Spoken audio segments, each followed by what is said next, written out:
Al continuar con este programa 30 días de multitudes, es necesario, empezando el año, dialogar, hablar con una figura muy señera de lo que es la economía en República Dominicana y el mundo.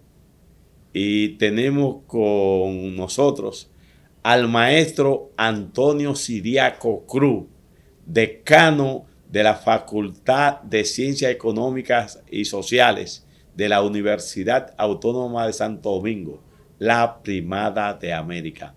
Buenas noches, doctor Cruz. Bueno, muy buenas noches. Gracias, Domingo, por tu presentación y estamos siempre a tu disposición. Sí, usted sabe, distinguido maestro, que hoy por hoy sus exposiciones tienen gran trascendencia y calan bastante en todos aquellos sectores que tienen que ver con la economía y la perspectiva a futuro inmediato e inmediato. Entonces es necesario saber su opinión con respecto a lo que es el fideicomiso, que tanto se ha estado debatiendo en los últimos días. Y queremos que usted le diga a los amigos televidentes de este programa su parecer al respecto. Mira, Domingo, yo creo que la figura de los fideicomisos, que es una figura jurídica financiera, y que básicamente en toda América Latina hay más de 2.500 fideicomisos.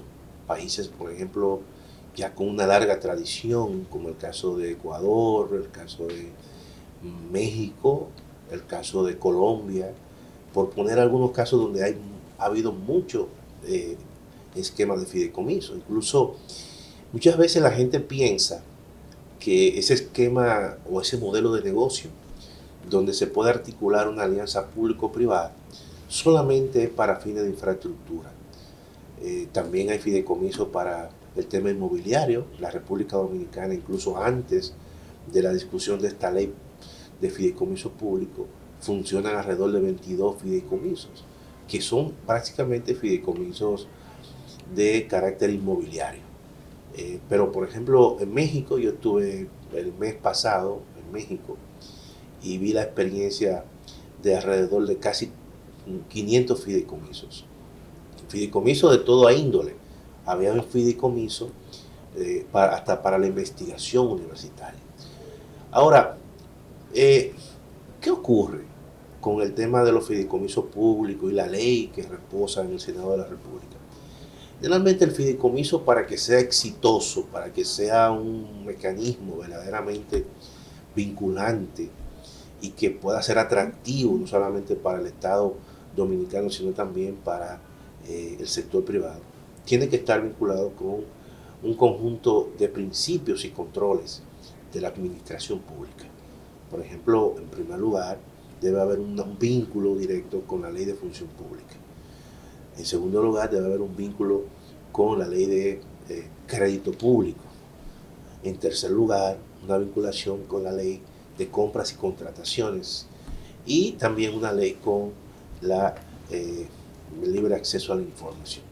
En el caso de la República Dominicana y de esa ley que se está discutiendo en el Senado, claramente en sus artículos 8, en el artículo 13, lo vincula en muchos casos con la ley de crédito público o con la ley de compras y contrataciones y también con la ley de libre acceso a la información pública.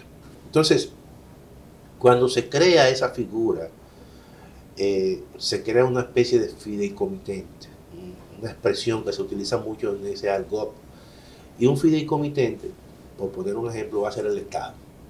¿Qué hace el Estado? El Estado tiene una propiedad que no la puede usar porque no tiene los recursos, entonces conforma una especie de grupo, en este caso, y una especie de fiduciaria. Entonces esa fiduciaria, ese activo que tiene el Estado se lo traspasa en materia de, obviamente, de un activo que pueda a partir de ahí comenzar a generar y atraer inversiones. Es una especie de alianza público-privada que mediante esa figura puede explotar, vamos a decir en términos financieros. Ahora, ¿qué ocurre?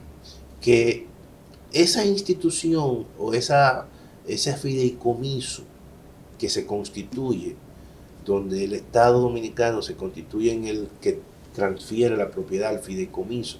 O sea, maestro, ¿quiere decir eso que la carencia de recursos por parte del Estado para controlar un determinado proyecto es lo que hace que se adhiera al fideicomiso? Porque, por ejemplo, y pueden haber otros tipos de fideicomiso, pero yo estoy poniendo quizás lo que la gente, el más común. El Estado tiene, supongamos, los terrenos del SEA, sí, que ha sido la práctica, pero necesita hacer proyectos de vivienda que son populares.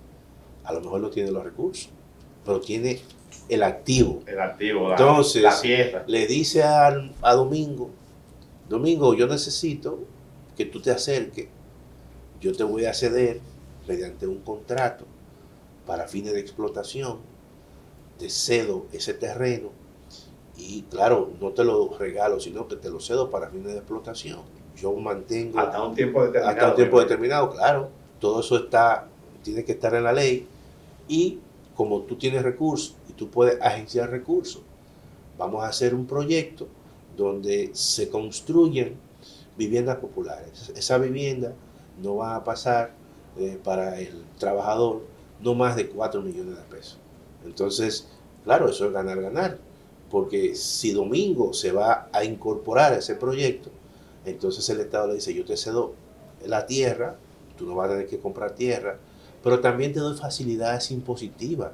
El ITEVIS que tú me tienes que pagar, te lo voy a exonerar. ¿Qué es lo que ocurre ahora? Entonces, ya eso le permite a una de las partes contractuantes perteneciente al fideicomiso, que es Domingo, un incentivo, y Domingo comienza a buscar recursos y se comienzan a construir las viviendas. Y entonces fíjate cómo a partir de una alianza entre Domingo y el Estado Dominicano, con una tierra ociosa, que en otros casos el Estado no tiene los recursos, pero ya comienza a motorizar. Es algo así como surgió en la década de los 80, cuando el gobierno de Antonio Guzmán puso en manos de administradores privados un sinnúmero de empresas, claro, que dieron resultados. Claro. Entonces, pero en este caso hay un elemento que es una ley, que es un marco jurídico mucho más amplio, que es la ley de fideicomiso y más riguroso, y donde claramente ahí establecen cuáles son las funciones que va a tener el fideicomiso y que eso tendrá que rendir cuentas y que eso tiene que estar adherido a la ley de función pública, que eso tiene que establecer controles con respecto a cualquier tipo de empréstito que pueda tomar o deuda que pueda asumir, donde ahí se deslinde bien cuál es el compromiso, cuáles son los deberes que tienen cada uno de los miembros que pertenecen al fideicomiso. ¿Cuáles son los albores, los inicios de esa plataforma que usted está enunciando aquí en República Dominicana? Bueno, nosotros, hay que decirlo, llegamos tarde muchas veces a los procesos. En México se está hablando y se ve la práctica de fideicomiso de los años 1970. En la República Dominicana, eso se inicia prácticamente a partir de la ley. Antonio Guzmán. No, pero en términos formales, la figura de fideicomiso comienza a aparecer en la Ley sobre Desarrollo Hipotecario, la 187-11, y solamente aparece el concepto de fideicomiso en el reglamento. Y básicamente se refiere a los fideicomisos privados. Pero los fideicomisos públicos todavía no se han incorporado, y ahora con la nueva ley que se está discutiendo, que ya se aprobó como una ley ordinaria, que se aprobó recientemente en la Cámara de Diputados, entonces ya ahí se van a incorporar otros bienes públicos, vamos a decir, con una mayor rigurosidad, con mayor controles, que es muy importante, que no se han incorporado en los fideicomisos que hasta la fecha se han desarrollado en la República Dominicana.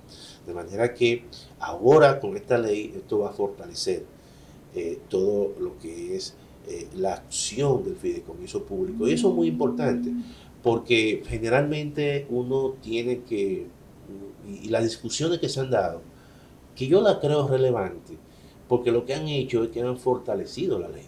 Por ejemplo, habían cosas que no estaban claras. El mismo hecho de tú adherirte a la ley de compras y contrataciones, pero que le permitía. Le da un rigor. Sí, le da un rigor legal. Y además que al principio, en las primeras versiones del proyecto de ley, lo que hacía era que permitía que los fideicomisos públicos podían establecer su propio reglamento. Entonces ahora eso se ha modificado y todo va a ser sobre la base y va a asumir toda la ley de 340-06 de contratación y compras públicas con todos sus reglamentos, que yo creo que es lo más correcto. Entonces, esos son elementos que yo creo que dentro de esta discusión han permitido oportunidad de mejora para que esta ley pueda salir lo más vamos a decir, correcta posible. ¿Y a qué se debe entonces, a la luz de lo que usted establece, distinguido maestro, que sectores que auparon esos conceptos, sí, esa ley, ¿por qué la están objetando ahora? Bueno, tú sabes, Domingo, que ahí puede haber un tema político. Eso es muy común.